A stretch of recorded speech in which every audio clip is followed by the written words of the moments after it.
You are listening to Claret and Blue, an Aston Villa podcast brought to you by Birmingham Live. Today is Sunday, 9th of August 2020.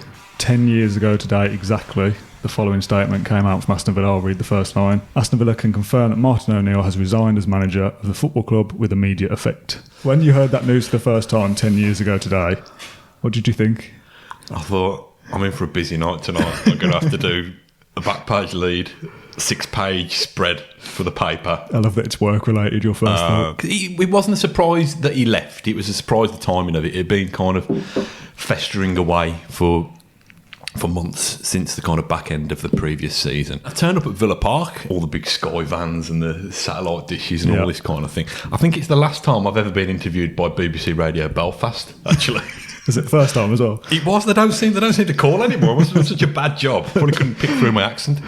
But yeah, it was, oh my God, he's actually gone. Somebody we trusted to kind of get Villa to that top four, he's gone. So that was the one thing. That was the one kind of kick in the stomach to deal with.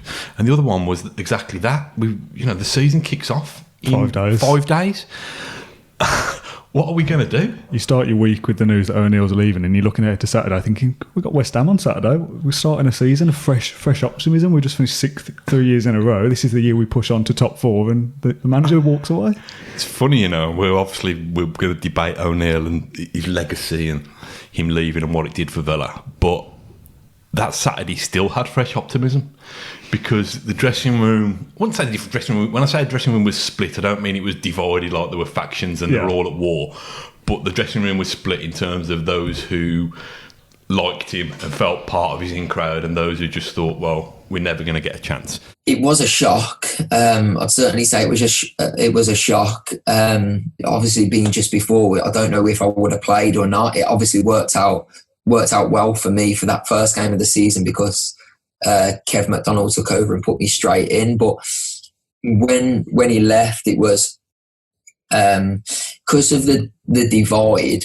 There were some players that was happy about it, but then other players that were distraught because, like you say, he had his sort of 12, 13 players that he picked every week. And they were all happy, but then the ones that weren't playing weren't happy. So obviously when he left, there was a divide in people that were happy or not. I was sad to see Martin go, Robbo go and Steve Walford because what they did for the club at the time, obviously I know it's hindsight, but everything that happened after, it was no coincidence that all happened after Martin left, and he had stability at the club, and he got the club to some good finishes in the league. The bulk of the argument about O'Neill comes of what happened after O'Neill and the Villa post O'Neill. I want to go back to when he first come to begin with, though. I've seen pictures of when he first joined and he's getting mobbed outside the stadium. Yeah. That's an unusual thing to see these mad, days. Isn't it? It's a bit like all these kind little of Nokia phones and stuff. It's like, even that was only 2006, but it looks ages ago. The O'Leary era had turned bitter and flat. There were proper splits in the dressing room under O'Leary. And what had happened was that he'd had pops at the fans, hadn't he, O'Leary? So this man, O'Neill, had kind of, he'd done the business at Leicester. He'd kind of won everything there was to win, up in Scotland with Celtic. And he just had he had a kind of sparkle and a bit of charisma about him. So I think Villa thought, yeah, here's somebody we can really get behind. Yeah. And to be fair to him, he took over in 2006, I think, didn't he? The summer of 2006. And he departed in the summer of 2010. It's quite a journey, Yeah, of course, yeah. I know we're going to touch on this, but he signed some great players, He's a really... Signed some rubbish ones as well. He did sign some rubbish ones. But the Villa that he inherited and the Villa that he left was a much better Aston Villa, although the manner of his departure and the timing of his departure meant that it was a much better Aston Villa, but one that was kind of really rocking and shaking. When we look back in the past, we always associate Ron Atkinson's team as being this kind of free-flowing team that played with a swagger. I don't think that the O'Neill's team were quite as easy on the eye as that. I think they were a little bit more kind of fast and functional, really. Very, very a team set up to spring teams on the counter attack. They've got pace in Gabby, they've got pace and flair in Ashley Young, they've got brute strength in Emil Heskey and John Carew. O'Neill loved kind of big, strong defenders, so that's why Martin Lowson got on so well under him, and then that's why he signed Richard Dunn and James Collins. Martin O'Neill loved me. He loved the way I was playing. He was just I was just the kind of centre half that he wanted in the team. The best thing he said to me, Martin O'Neill, was, "I understand that you cannot train as the others. I don't want you to train as the others. You can more or less do whatever you want Monday to Friday, but you have to be ready for Saturday and obviously play well." And that was just music in my ears, because that allowed me to do my own training to be ready to play match on the Saturday. And I knew that if I didn't do anything Monday to Friday, I would probably also not play well on the Saturday. So I had to train well Monday to Friday, but not actually train outside with the other ones, because that would be too hard for my knee. I had some days off during the week where I did my exercises in the gym.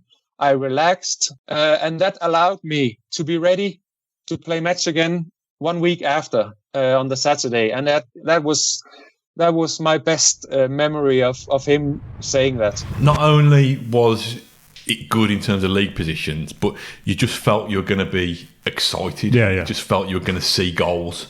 And then the wheels fell off. I know. I've done some notes of just where we finished in the years that he was there. I'll rattle these off before we kind of get into any specifics. In that first year, we finished 11th with 50 points.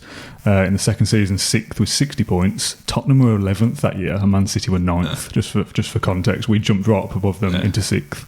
The following year, 6th again, 2 more points, 66, 11 points away from the top 4. Tottenham only in 8th, Man City down in 10th, still not kind of catching us up out of anywhere. Then in his final season, probably our most successful, 6th again, but 64 points. Tottenham get 4th with 70.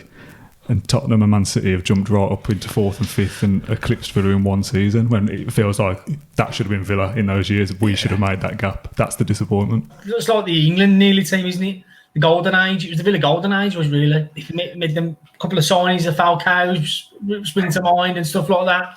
Who knows where Villa could be now? They could be knocking on league titles. You don't know, do you? It makes you think, really. So, yeah, immediately the Villa dream team almost, and so close, but yet so far. That became a three-way battle for that fourth place over time with Tottenham and Man City. And obviously the landscape changed when the kind of oil money arrived at Man City. I think that's when Randy Lerner thought, I'm not sure I can I'm not sure I can match that. They got so close and yet so far, and I think the reason for that was that O'Neill loved having just this really small-knit squad. He could keep those players happy, those 14 players, or those, you know what I mean, those 11 to 14 players. You know, he'd give them...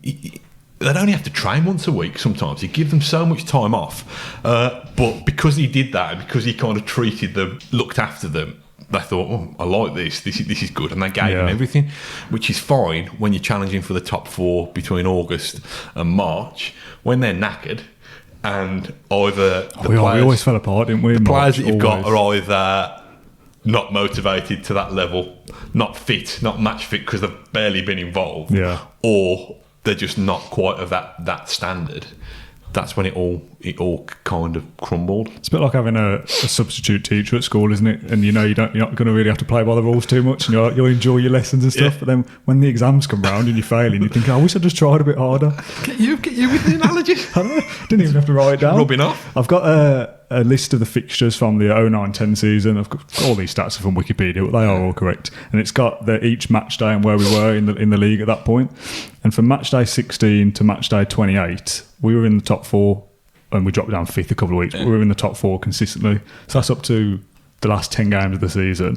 And then we dropped down to 6th again. Lost the last 2 games, which were, I think, Man City and possibly Newcastle. Yeah.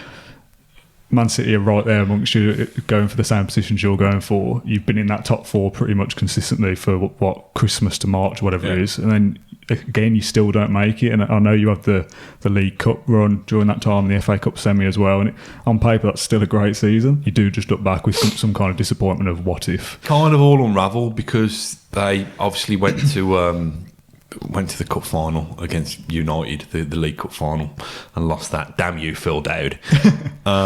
And then went back to Wembley again and lost in the FA Cup semi-final to Chelsea. And you could just see them creaking, and it was this kind of March time collapse again. Always March. And after that, you could see. I tell you what did it.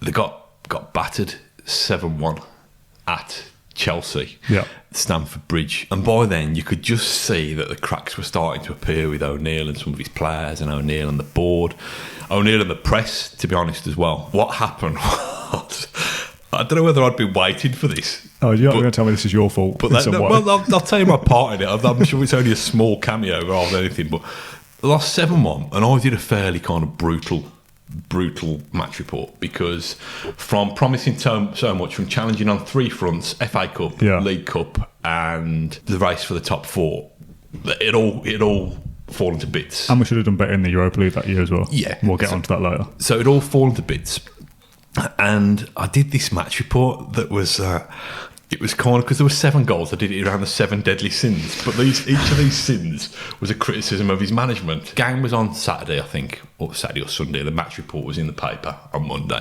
and it was my day off on the Monday, and I got all these missed calls from what was the training ground number, and I thought it was the press officer, because we had a bit of a fractious relationship anyway. I'm not coming out of this too great. And so I blanked it. I thought, oh, God, it's my day off. I'll get to you eventually. And they kept ringing. And I picked up the phone, and it was like this ranting Irish voice down the phone. And I still thought it was a press officer, because the bloke, Brian Dugan, who Martin O'Neill appointed, got he's a Northern Irishman as well. And he clocked after about 10 or 15 seconds. Oh, it's actually O'Neill. What have I done? And he didn't take kindly to it, basically. What was he saying?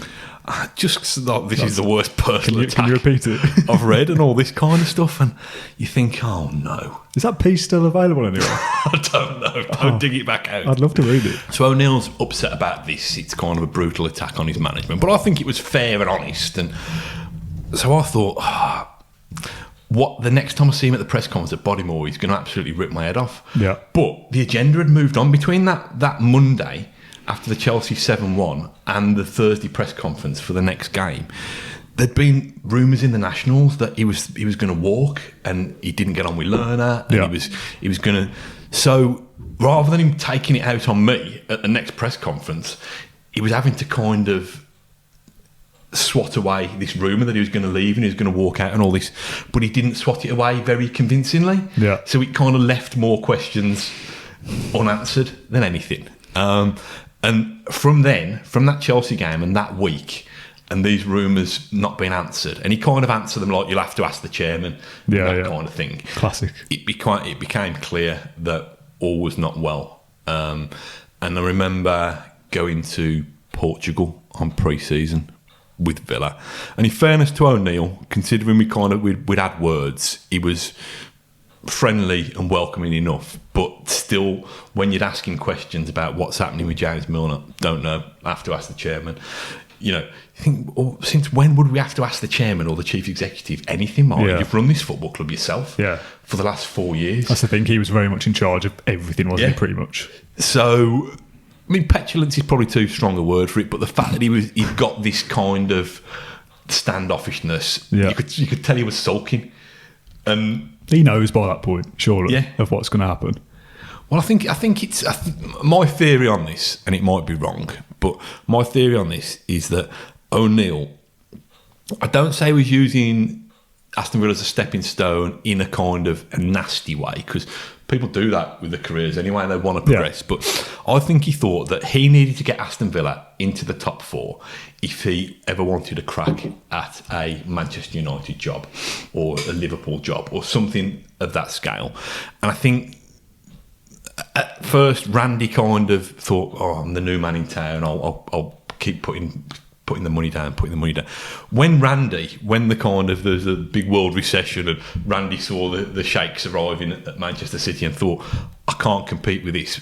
O'Neill thought, how am I going to get to the Champions? That's the next career step for me. Yeah. How am I going to get to the Champions League? Then you got the thing about James Milner going to Manchester City, and you've said, haven't you? Until then, Villa and Manchester City were rivals. Yeah. Why would you want to go to Manchester City? Well, I know you'd want to go to Manchester City because they're spending silly money, and they are really going to crack on, as we've seen.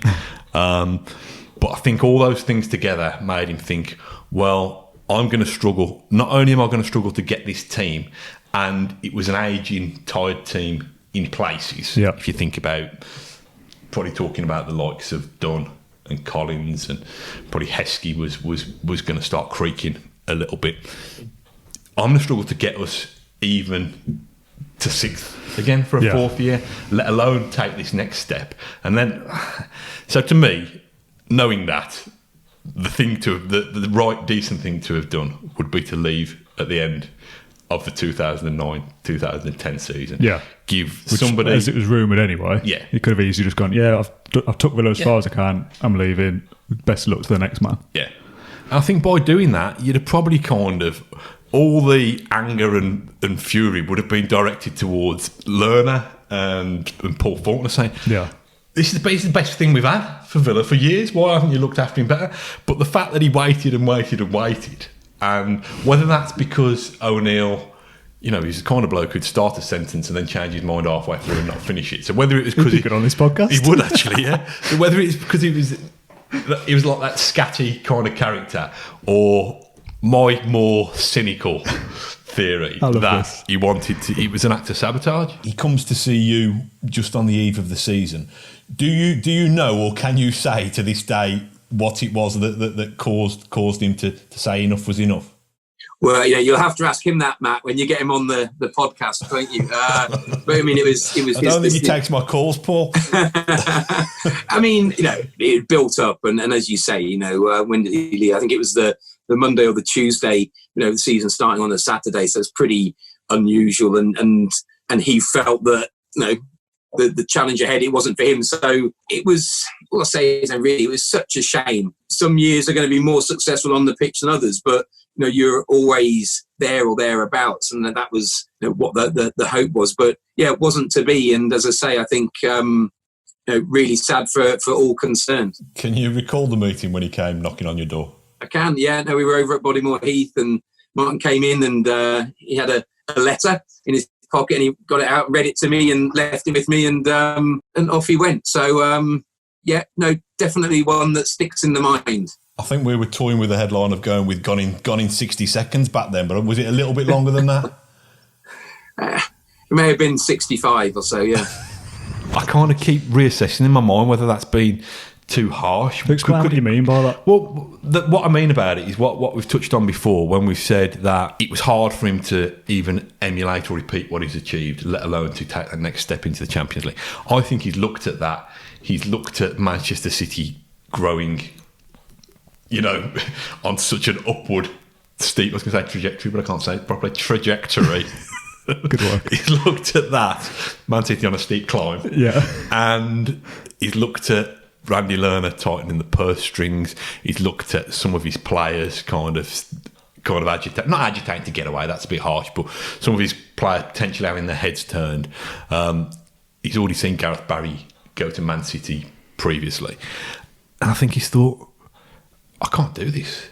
I need to leave here with my reputation, my managerial reputation intact. Which is very fair, but do that in May the 30th or whatever, not August the 9th. I think if he'd have done that in May, not only would he have left with his managerial reputation intact, he'd have left with the best wishes of the Villa fans, and he'd have had his kind of, his human reputation. I think the way he leaves taints the whole experience. I think, because much as there's some great moments over these years, and he's one of the most successful Villa managers in the last 20 years probably.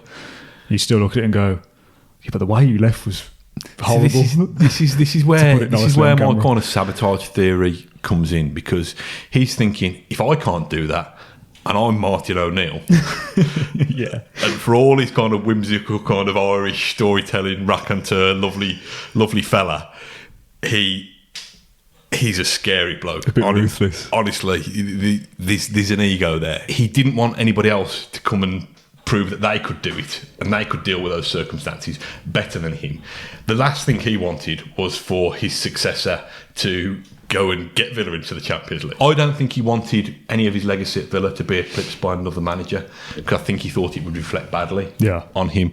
Now, to me, the way he left the club reflects badly on him, because I think there's a lovely gentleman in there somewhere. I think he was a man in a hurry. I think when the pressure started to build toward probably in March every year, he started to kind of, I don't know, I'm only speaking from the press box or from the man sat in front of him, kind of a couple of times a week in a press conference, or if we do separate sit-down interviews.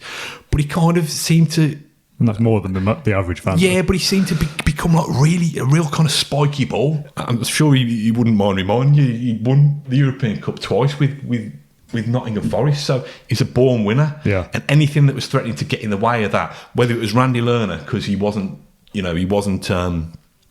giving him the cash that he needed, whether it was one of his fringe players because they weren't enough value to him, or whether it was the press because they dared to write something nasty about them, he could have tunnel vision and he could kind of put you in your place and you'd think, oh crap, I've just been O'Neilled. Martin O'Neill was a great leader in the sense that he was a winner. He didn't accept that we lost the game. Even though we were not Manchester United or whatever, it was always a catastrophe when we lost the game.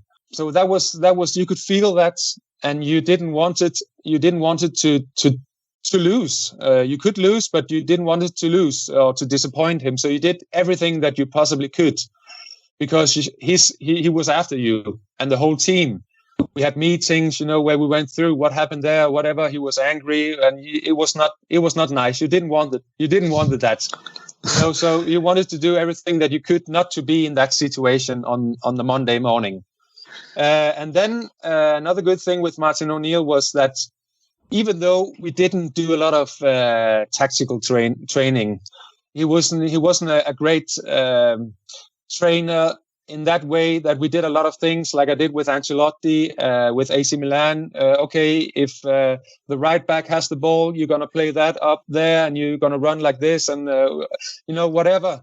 You didn't talk about that. You just went out and did some training, because Saturday was the most important thing for him. But he was a winner, and he also had a good idea of how to play, even though we didn't practice a lot. He wanted wingers. He wanted a big striker in the middle. He wanted, a type of game where you press and you work hard and you play the ball up to Ashley Young or Agbanlaho or into John Carew or whatever. He had a way of playing, an idea of what kind of players he wanted to play in the team and what kind of players he wanted to bring in, and that was good.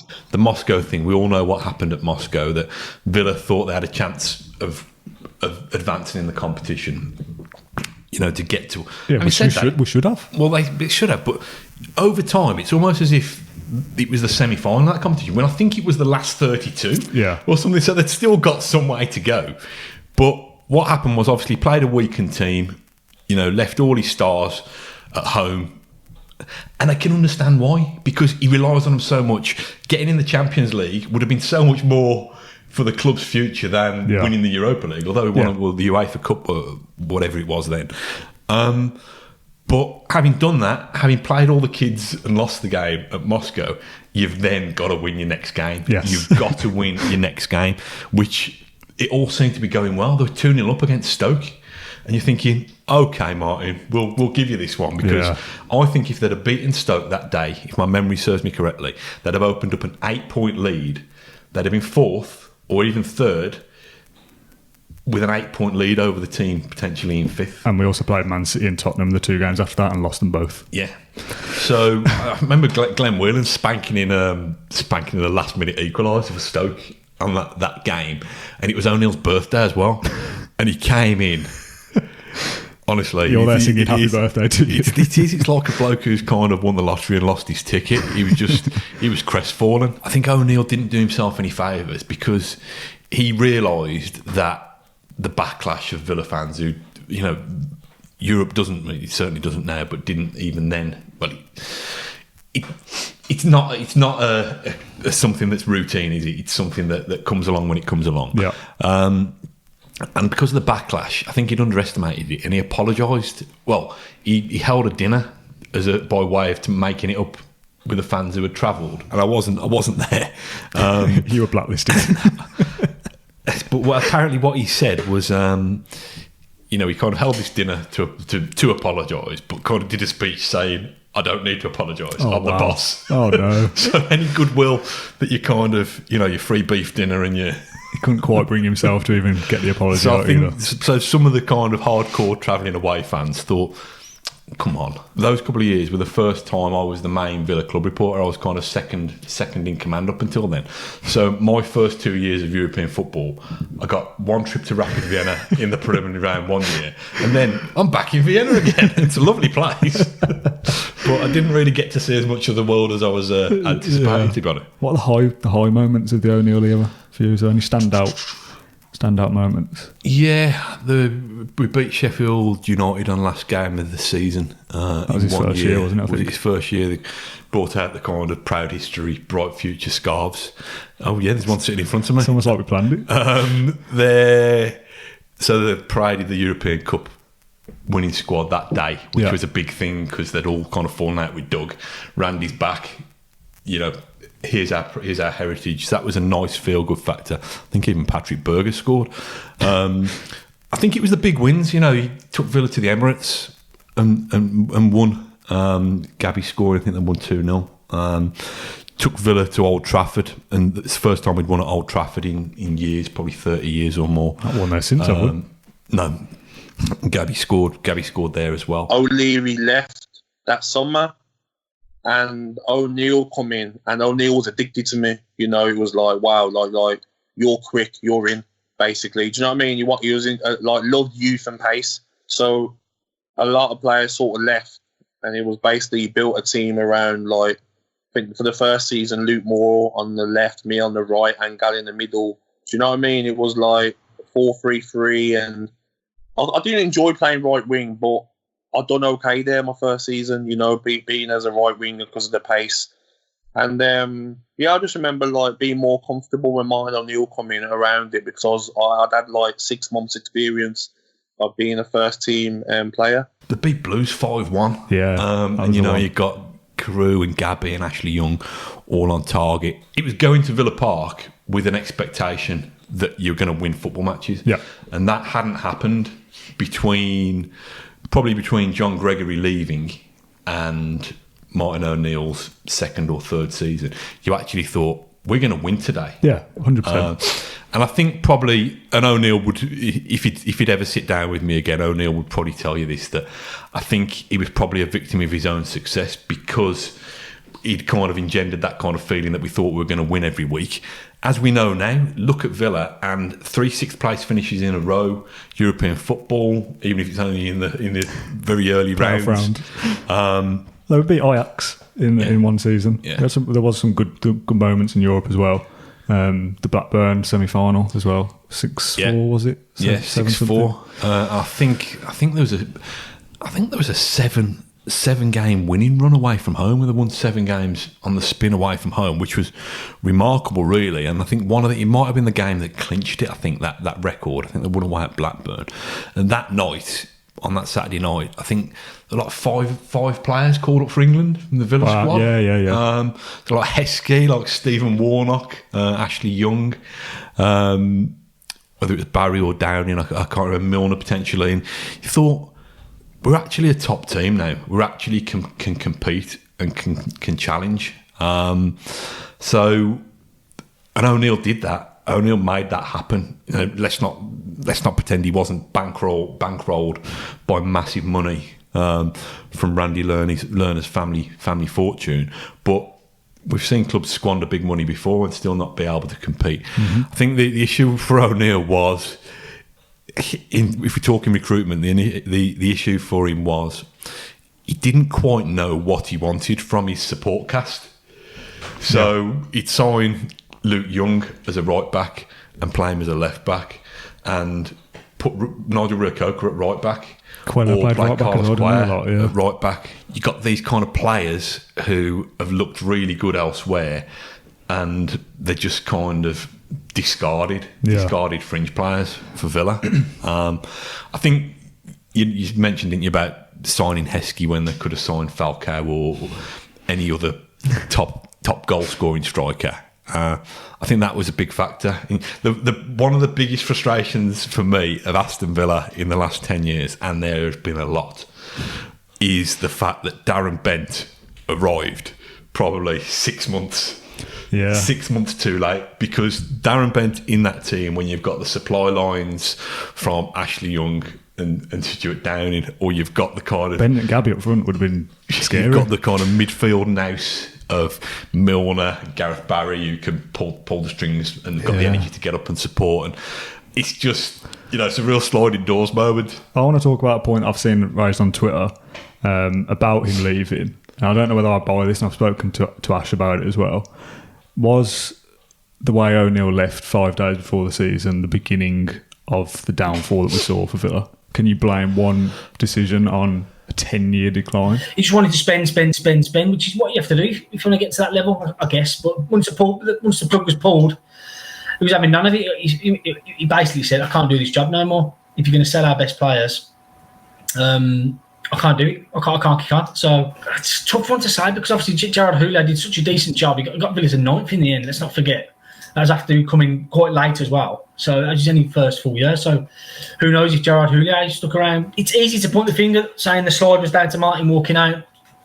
But obviously you got to point the finger at Randy Lerner, haven't you? It's down to the money side of things, isn't it? I think after Houllier spent on Bent, I think that was it then.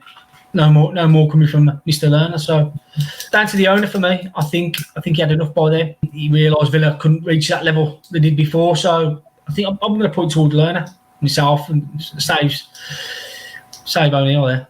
I'm going to get back on the analogy train now. To me, it's a bit like, kind of plate tectonics when the kind of planet splits apart into kind of, one island here. And it's like Stephen Island. At some, that's an interesting point, actually. But at some stage, there's got to be that first little crack that starts to break it, so things start to split and divide. Aston Villa have made tens, hundreds, thousands of bad decisions over the last 10 years that have absolutely nothing to do with Martin O'Neill. Yeah.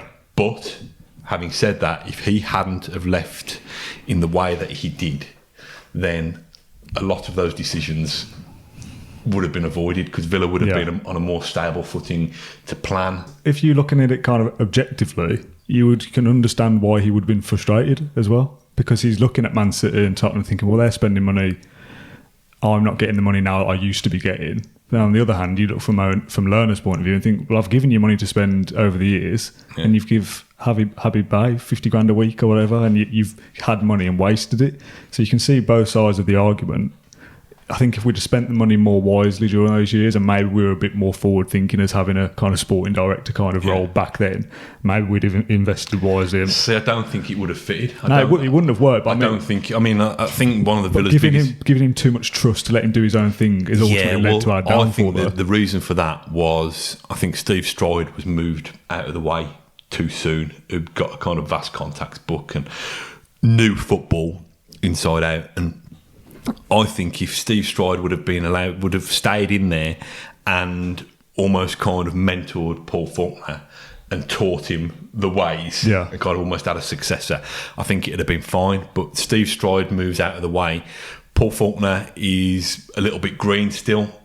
He's never run a football club before, and it's easier. There was almost a slightly unreal, natural upward curve, wasn't there? And obviously 06, 07, new owner, new manager, the team, sort of figuring itself out. I think that was that January when we were able to buy Ashley Young and John Carew came in and Sean Maloney. And, that was the first real opportunity, I guess, that Randy and Martin had to do some serious business. So I think Stan Petrov had come in at the end of the previous window. And the year had its ups and downs, but we finished with that brilliant game, where with the team from the European Cup winners came back and Villa Park was packed and was it, I think 3-1. I think Patrick Berger scored a brilliant goal, and and at the end of that season there was just such a buzz. And then of course that built, didn't it? And the next sort of 3 years, the team really kicked on. Some more exciting signings. The European runs, obviously the sort of cup runs, and getting to Wembley in 2010, and it felt almost quite ordered. Yet you wouldn't ever have known it. And when you're winning in football, everything seems easy and straightforward. And there was definitely that sense of just, we can keep going, we can keep building, we can keep achieving. And I think that just created that sense of excitement at the time. You're right. It probably needed somebody in a position to actually weigh up the pros and cons of all those deals. I mean, he built three. I think he built a back four twice within 2 years, because I think he signed Nicky Shorey, Luke Young, Zach Knight and Curtis Davis. Yeah. Then the following season, or sometime around then, he signed Stephen Warnock, Luke Young, James Collins, Richard Dunn. Yeah. So it's kind of things like that. And if you think, well, do you need to rebuild your back four twice? If not, and you can get it right the first time, you probably have got that money to sign Darren Bent. Yeah. Fair. So I think things like that. In the end, we did have the money to sign Darren Bent. Yeah, it's amazing. Amazing how you can find that down the back of the sofa when the spectre of relegation is hovering. When it works, this scenario, giving a manager he's the kind of free will to do what he wants, and it works, and you're sixth every year, you go, this guy's good at what he does. Trust him and give him everything. When it all goes wrong and he starts wasting money, and then 5 days before the season says, right, I'm going now, see you later, everything falls apart. He was asking for a Champions League budget without delivering Champions League football. Yeah. So, again, analogy time. I've likened it to... My favourite. When you're at the seaside and you've got the arcade machines, you've got those penny falls. All these 2p fall machines. It's like that. It's like a kid who's, they've got a little plastic pot, like a plastic margarine tub. That's what Lerner brings in. Plastic margarine tub full of 2p's. And O'Neill's like, putting the 2p's in. It's going to drop in a minute. Is that fiver or that crap watch that's sellotaped to a block, or super glued. It ain't going nowhere. But go on, just another 2p, just another 2p. And it just doesn't drop. And you're thinking, well, eventually you've got to, you want to save some money to have some fish and chips, or so your dad can have a pint on the night, don't you? So I think it was like that, and it just didn't drop, and it was dangling on the edge. We're nearly 8 points clear of Arsenal. It was just about to fall. I mean, you look at it and think it's a mystery that Villa didn't get into the Champions League at some point during that. Just from the law of averages of always being around it, how come we couldn't just fall over the line one year? Yeah, it seemed easier like an open goal. It seemed easier to get there than to not. The thought that popped into my head was something somewhere with somebody happened. I'm still trying to establish what was the tipping point, not for the 2p's, the tipping point for O'Neill to go. Now, I think he'd kind of made his mind up in the previous May, but something has gone on, and a better journalist than me would probably know 10 years on, would probably have found out. And I just wish, I'm quite... not just for talking literature with Martin O'Neill, but I'm quite a reader. I like reading crime fiction and stuff like that. The book that I want to emerge is Martin O'Neill's memoirs. Oh, I'd love to get him on a podcast. But it's not going to happen. I don't think it will happen, mate. You might need Ash to host that one. But his memoirs, because what happened is he's actually done Villa for constructive dismissal. Yeah, so he's left and he's won the tribunal. That. Yeah, how did that happen? Are you thinking? And we had Paul Faulkner, didn't we, on the podcast a couple of months ago. Paul's super polished, so you're never going to... you might need 10 points to even get anywhere close to that story. Not that I'm saying you can be bought for beer, Mr. Faulkner. Well, yeah, you'll have to ask him that, Matt, when you get him on the podcast, won't you? He was very kind of measured and polite and politician-like, wasn't he? As you'd expect from him.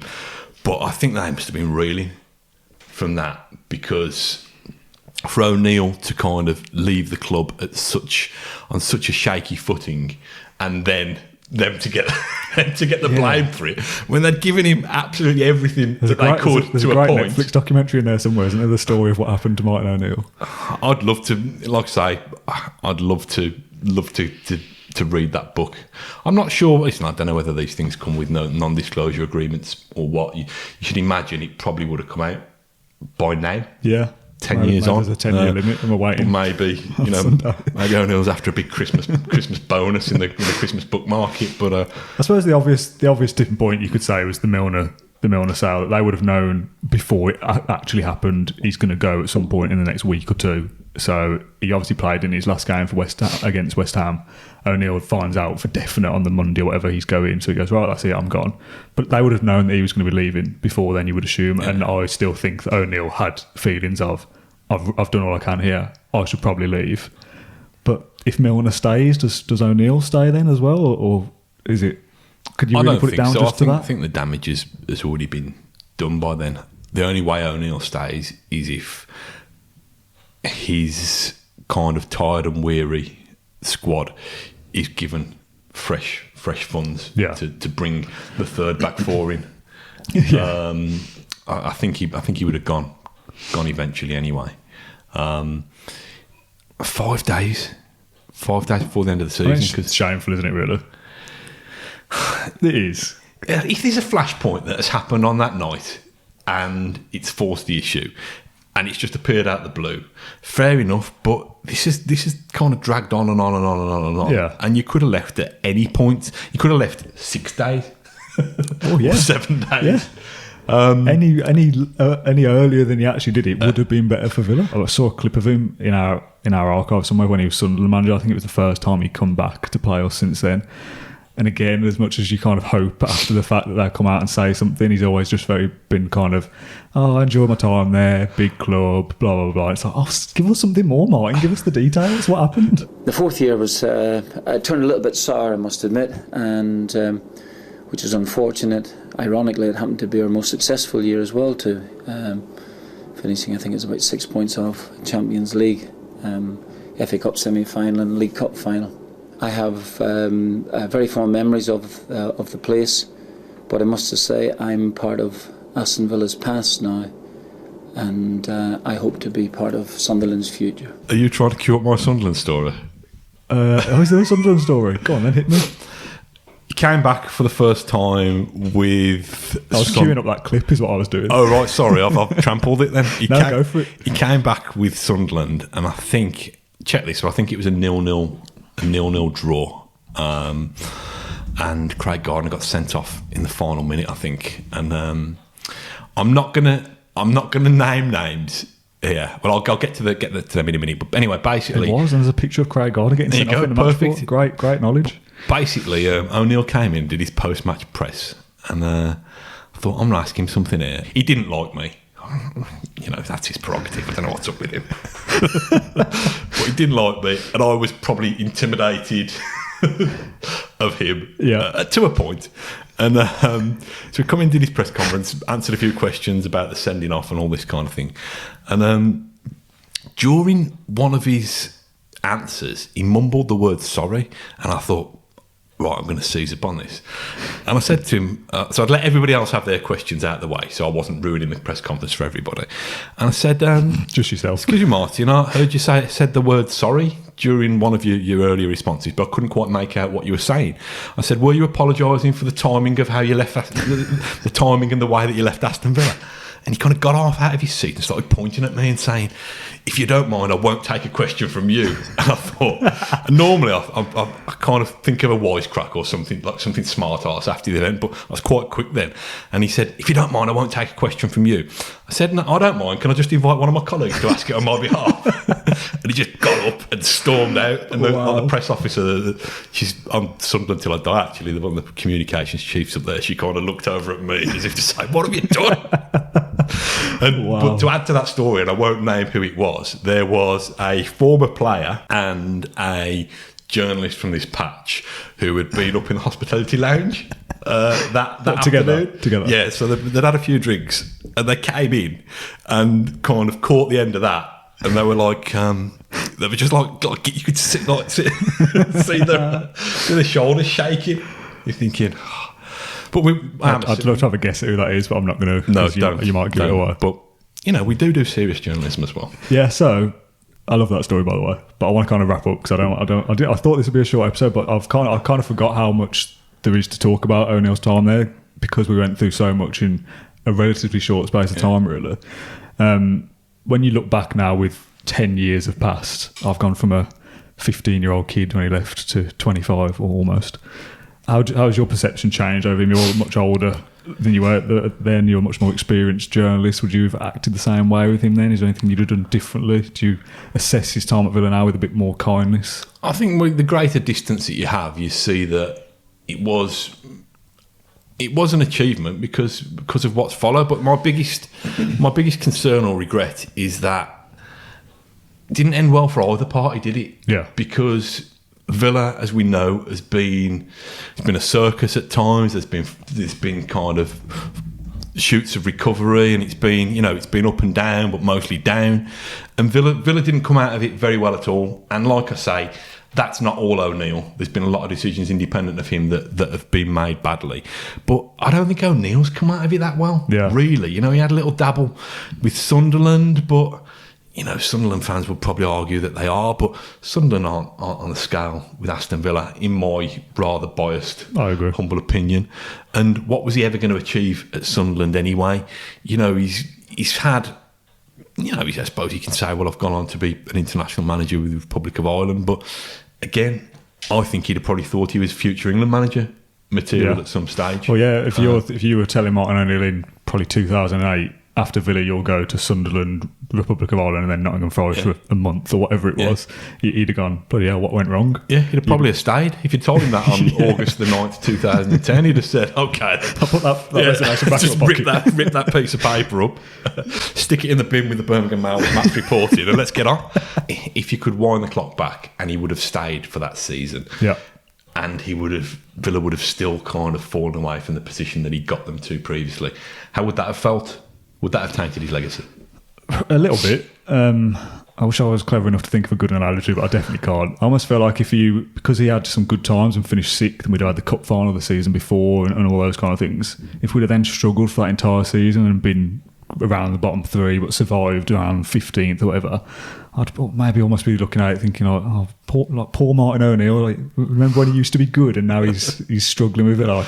He deserves better than that. A clown with the makeup running. Yeah, he deserves better than to be 16th with Villa. What happened to O'Neill? Maybe it'd been tainted in that way, but that's a different level of tainting rather than going, he's a bleep bleep bleep for walking out. Yeah, it kind of just seems a bit of a lack of respect, doesn't it, and a lack of consideration for a big fan base. The thing that I did want to say, and this is where again I'm a big fat hypocrite, is that I always say with people who haven't shouted at me, and like Dwight York and David Platt, and people like this who have kind of were brilliant when they're at Villa, but to some members of the fan base, they've tainted their legacy by, in David Platt's case, almost airbrushing Villa from his CV, and in Dwight York's case, kind of kissing the Blues badge and that kind of thing. My argument always is, I would rather remember them for what they were and what they did than what happened after they left. I can't quite get over that with O'Neill. I can't.